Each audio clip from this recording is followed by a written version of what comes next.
नमस्कार मित्रांनो, मी सरपंच मंगेश साबळे बोलतोय आणि आज आलोय मी DRDA ऑफिसला. इथं घरकुल मंजूर करतात या ठिकाणी.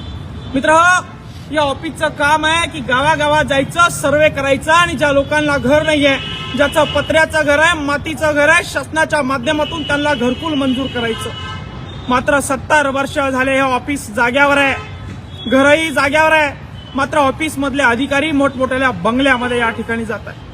मित्र, आपण बघू शकता, मी सरपंच म्हणून, ग्रामसेवक म्हणून माझ्या गावची घरकुलाची यादी तयार केली, सर्वे केला आणि बघितलं की ज्याला कुणाला पत्र्याचे घर आहे, ज्याला कुणाला कुड्याचे घर आहे, त्यांच्या तिथं जाऊन या ठिकाणी जिओ टॅगिंग कॅमेरामध्ये त्या ठिकाणी त्याचा सर्वे केला. गावातल्या पत्र्याच्या घरात राहणाऱ्या, गावातल्या मातीच्या घरात राहणाऱ्या सर्व गोरगरीब जनतेच्या घरकुलाचा सर्वे या ठिकाणी केला आणि या DRDA ऑफिसला आज घेऊन आलो. मित्र, 2024 पर्यंत प्रत्येकाला घर देतो म्हणून शासनाने सांगितलं होतं. मात्र त्या अफवा, ते आश्वासन जागेवरच आहे आणि घर अजून मात्र भेटलेलं नाही. हा विषय मित्र घरकुलाचा. हे सीओकडे गेलं, सीओला सांगितलं मला घरकुल पाहिजे. माझ्या लोकांनी 100% कर भरलाय, ते मला घर मागायला लागले. दर महिन्याला आता येतात आणि आम्हाला घरकुल कधी मिळणार आहे म्हणून विचारतात. तर सीओ म्हणले, बाकीच्या ग्रामपंचायत सारखं यादी तयार करा, नावं द्या, तुमचं होणार नाही. काय बाकीच्या ग्रामपंचायत सारखी यादी तयार करायची? कधी त्या लोकांना घरकुल द्यायचं?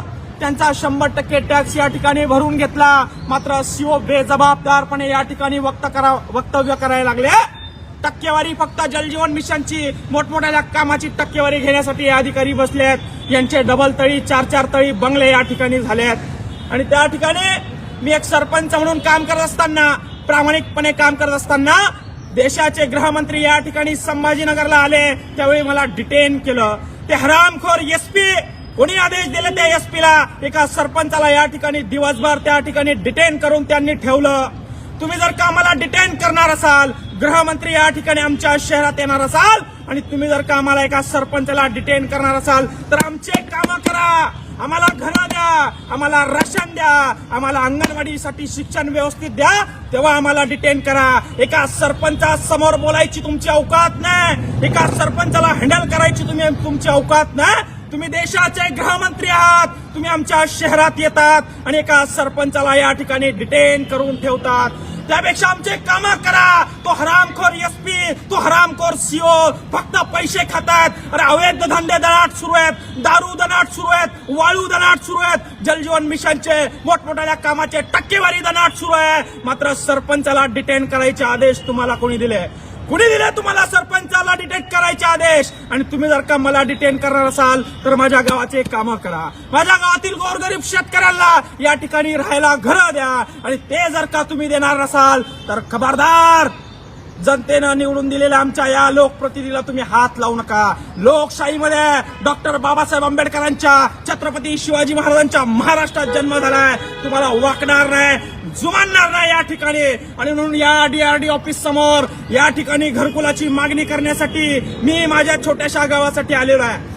शहरामध्ये पोलवर पोल मेट्रोचे तुम्ही चढवतायत, चंद्रावर चंद्रयान त्या ठिकाणी तुम्ही पाठवतायत. ऍडव्हर्टाइजमेंटसाठी हजारो लाखो रुपये तुम्ही खर्च करतात.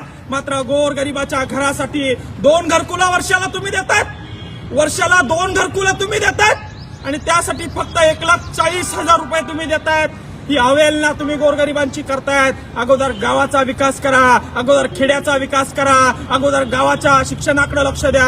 आणि ते जमणार नसेल SP, CO, तर सरपंच जो करतोय त्याला डिटेन करू नका, त्याला अटक करू नका. तुम्हाला तो अधिकार नाहीये. मी सुद्धा UPSCचा अभ्यास केलाय.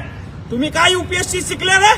अधिकारी झाले तर नियमाने काम करायचं, गोरगरिबाचं काम करायचं, संविधानाला धरून काम करायचं. डिक्टेटरशिप चालणार नाही या ठिकाणी, हिटलरशाही चालणार नाही. एक संविधानाचा अभ्यास केलेला माणूस सांगतोय, सरपंच समजलं काय? संविधान गाळून पिलंय, संविधानाचा अभ्यास केलाय. गृहमंत्रीला जो अधिकार आहे, माझं संविधानिक पद आहे, मला सुद्धा तो अधिकार आहे. आणि म्हणून आमचे कामं करा, आमच्या गावाचे कामं करा, तरच आमच्या कॉलरला हात लावा. आणि तुमच्याकडनं हे कामं होणार नसेल तर आज माझ्या या गावकऱ्यांना सांगतोय की हे तुमचं सरकार काम करणार नाही, हे अधिकारी तुमचं काम काम करणार नाही. हे गुंडशाही दडपशाही करणारं सरकार आहे. गुंडशाही दडपशाही करणारे हे अधिकारी आहे. यांचे बंगले तपासा, यांना ईडी सीबीआय लावा, यांचे प्रॉपर्टी बाहेर काढा, मग तुमच्या लक्षात येईल गोरगरिबांसाठी आलेला निधी यांनी खाल्लाय, यांच्या खिशात गेलेला आहे गोरगरिबांचा निधी. आणि या डीआरडी ऑफिस समोर माझे घरकुला मंजूर व्हावेत म्हणून हा सर्वे या ठिकाणी निघतोय मी. या ठिकाणी डीआरडी अधिकाऱ्यांची लाज आम्हाला वाटते की आम्हाला या 21व्या शतकामध्ये राहायला आमच्या लोकांना घरं नाहीये, ते घरकुल मागतायत. आणि या शासनाचं ते काम असताना हे अधिकारी पैसे खायचं काम करतायत. घरकुलासाठी प्रत्येक ग्रामपंचायतला हे ग्रामसेवक अधिकारी, हे बीडीओ अधिकारी, हे सीओ अधिकारी पैसे घेताना या ठिकाणी आपल्याला दिसून येत आहे. यांच्या प्रॉपर्ट्या चेक करा, यांच्या किती पैसे खाल्ले यांच्या बुडातून मुळ्यात बाहेर काढा. आणि म्हणून सरकारला चेतावणी आहे, संवैधानिक पदावर असताना, काम करत असताना तुम्ही जर आमचं काम करणार नसेल तर आम्हाला अडवण्याचा, दाबण्याचा प्रयत्न करू नका. कारण डॉक्टर बाबासाहेब आंबेडकरांच्या संविधानानुसार आम्ही काम करतोय. जय जवान, जय किसान.